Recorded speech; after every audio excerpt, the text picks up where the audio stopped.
Proper question is not, how can people motivate others?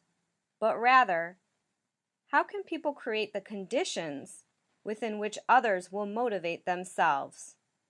Edward Deci. Let's take a look at the students in our classrooms. Students can be motivated extrinsically or intrinsically. Our extrinsic motivators typically stem from the carrots and sticks. These are often good for routines and assignments that neither inspire deep passion nor require deep thinking, resulting in our dependent learner. As the economy moves toward more right brain conceptual work, we as educators must focus on intrinsic motivation, the drive to do something because it is interesting, challenging, and absorbing, which is essential for creativity. Let's take a look at some of the characteristics that fall within each of these categories. Our extrinsic motivated learners, under dependent learner characteristics, typically have needs that include the grade and diploma. They're not interested in content and questions passing oriented, and they get anxious and withdrawn.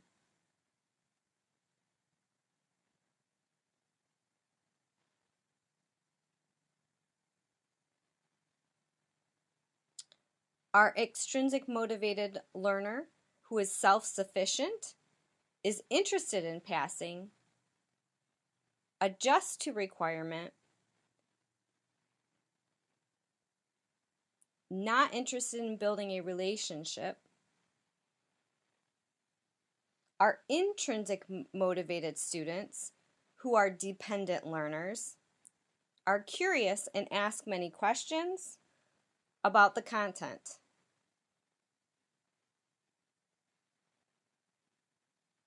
These students need emotional support. They have low trust on their own skills. They need guidance. Our intrinsic motivated students, who are self-sufficient, are interested in knowledge, uses studies and practices to benefit her or his own learning. They have strong ideas of their own. And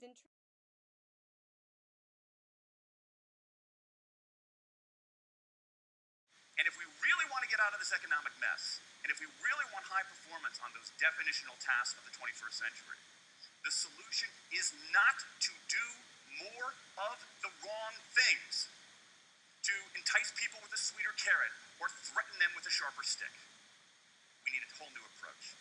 And the good news about all this is that the scientists who've been studying motivation have given us this new approach. It's an approach built much more around intrinsic motivation, around the desire to do things because they matter, because we like it, because they're interesting, because they're part of something important. And to my mind, that new operating system for our businesses revolves around three elements: autonomy, mastery, and purpose. Autonomy, the urge to direct our own lives. Mastery, the desire to get better and better at something that matters. And purpose, the yearning to do what we do in the service of something larger than ourselves. These are the building blocks of an entirely new operating system for our businesses. I want to talk today only about autonomy. In the 20th century, we came up with this idea of management. Management did not emanate from nature. Management isn't, it's not a tree, it's a television set. Okay? Somebody invented it. And it doesn't mean it's going to work forever. Management is great. Traditional notions of management are great if you want compliance. But if you want engagement, self-direction works better. Let me give you some examples of some kind of radical notions of self-direction. And what this means, you don't see a lot of it, but you see the first stirrings of something really interesting going on. Because what it means is, it means paying people adequately and fairly, absolutely. Getting the issue of money off the table, and then giving people lots of autonomy. Let me give you some examples. How many of you have heard of the company Atlassian? It looks like less than half. Atlassian is an Australian software company, and they do something incredibly cool. A few times a year, they tell their engineers, go for the next 24 hours and work on anything you want. As long as it's not part of your regular job, work on anything you want. So the engineers use this time to come up with a cool patch of code, to come up with an elegant hack. Then they present all of these stuff that they've developed to their teammates, to the rest of the company, in this wild and woolly all-hands meeting at the end of the day. And then, being Australians, everybody has a beer. They call them FedEx days. Why? Because you have to deliver something overnight. It's not bad. It's a huge trademark violation, but it's pretty clever. That one day of intense autonomy has produced a whole array of software fixes that might never have existed. And it's worked so well that Atlassian has taken it to the next level with 20% time, done famously at Google, where engineers can spend 20% of their time working on anything they want. They have autonomy over their time, their task, their team, their technique. Okay, radical amounts of autonomy. And at Google, as many of you know, about half of the new products in a typical year are birthed during that 20% time. Things like Gmail, Orchid, Google News. Let me give you an even more radical example of it. Something called the results-only work environment, the ROW, created by 2 American consultants in place at about a dozen companies around North America. In a ROW, people don't have schedules. They show up when they want. They don't have to be in the office at a certain time or any time. They just have to get their work done. How they do it, when they do it, where they do it, is totally up to them. Meetings in these kinds of environments are optional. What happens? Almost across the board. Productivity goes up, worker engagement goes up, worker satisfaction goes up, turnover goes down. Autonomy, mastery, and purpose. These are the building blocks of a new way of doing things. Now, some of you might look at this and say, that sounds nice, but it's utopian. And I say, nope. I have proof. In the mid-1990s, Microsoft started an encyclopedia called Encarta. They had deployed all the right incentives. They paid professionals to write and edit thousands of articles. Well-compensated managers oversaw the whole thing to make sure it came in on budget and on time. A few years later, another encyclopedia got started. Different model, right? Do it for fun. No one gets paid a cent or a euro or a yen. Do it because you like to do it. Now, if you had, just 10 years ago, if you had gone to an economist anywhere and said, hey, I got these 2 different models for creating an encyclopedia. If they went head-to-head, who would win? 10 years ago, you could not have found a single sober economist anywhere on planet Earth who would have predicted the Wikipedia model. This is the titanic battle between these 2 approaches. This is the Ali Frazier of motivation, right? This is the thriller in Manila, all right? Intrinsic motivators versus extrinsic motivators. Autonomy, mastery, and purpose versus carrots and sticks. And who wins? Intrinsic motivation, autonomy, mastery, and purpose in a knockout. Let me wrap up. There's a mismatch between what science knows and what business does. And here's what science knows. 1, those 20th century rewards, those motivators we think are the natural part of business, do work, but only in a surprisingly narrow band of circumstances.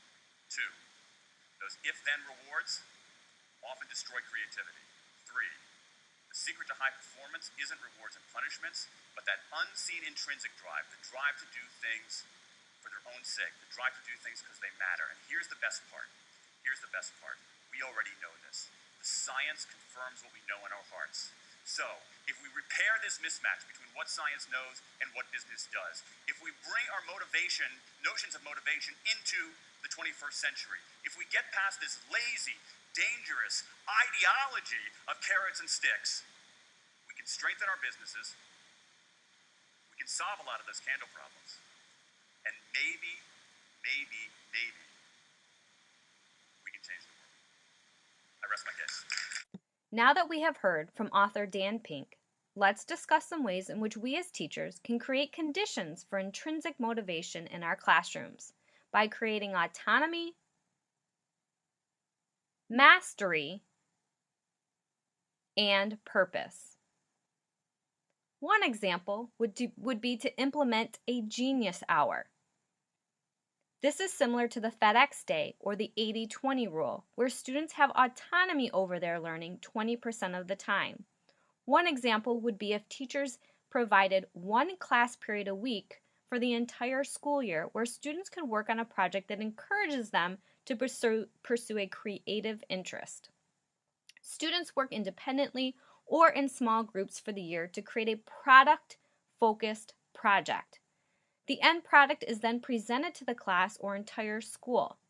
The focus is that kids are creating a physical product, whether it be a film, book, invention, or an organization where inquiry-based learning drives their entrepreneurial spirits. Another example, taken from Dan Pink's book Drive, would be a do-it-yourself report card. Good grades become a reward for compliance, but don't have much to do with learning.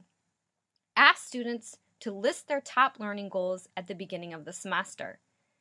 At the end of the semester, ask students to create their own report card, writing a 1 to 2 paragraph summary on their progress.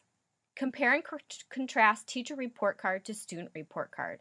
Include students in parent-teacher conferences. A third example would be to offer praise the right way. These ideas are taken from Carol Dweck's book, Mindset, The New Psychology of Success. Kids who understand that effort and hard work lead to mastery and growth are more willing to take on new, difficult tasks. Praise effort and strategy, not intelligence. Make praise specific.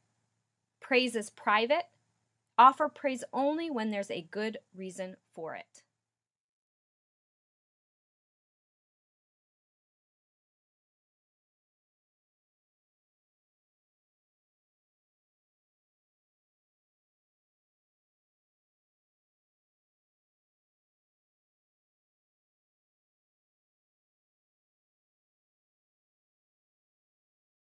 We get 1 hour every week to ourselves to work on a project that we want to do. I'm sure most of us were pretty skeptical. That's awesome. My computer, which runs on Linux, decided it didn't want to run this free animation program because who uses Linux? Profit that would go back to the school and for financial aid. I got an idea of what it's like out there in the real world. We also put a lot of time into measuring the amount of materials we would need. I could do a stop motion about Macbeth using fast food products, Big Mac, Dunkin' of Donuts. I, on the other hand, am completely satisfied with how my project turned out, and I attribute that to the fact that I didn't really want to do it. What could I do? I thought to myself.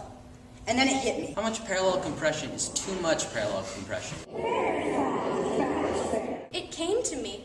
I can write a play. But it gave me the tools necessary to create other video projects, which I used much more than I expected. And I thought it was going to be easy as well pushing this. Proud enough that it sent me into a tailspin of recording, screaming, and repeating. Sadly, it wasn't. Create a student-based art show to encourage the public to support their local student artists. Even though I did not succeed in designing a car, I still learned a lot from this project. This time was going to be different. But then I had inspiration. Messing up wasn't nearly as bad as I thought it was going to be. Reality decides to throw a brick straight into your face. For my project, I decided to create a cookbook. Memories die with their owners. And for my 20% project, I wanted to change that. And because I kind of, not completely, but kind of, failed my 20% project. A full-featured guide for using Source SDK. The graph on the left represents how much it would cost to make them. And I hope she'll give you roses at your door. To me, this was a stepping stone, and this was to achieve a purpose that far greater than I could have imagined. All in all, our 20% project was a huge success, and that's because we chose something that was inspiring and important to us. Thank you.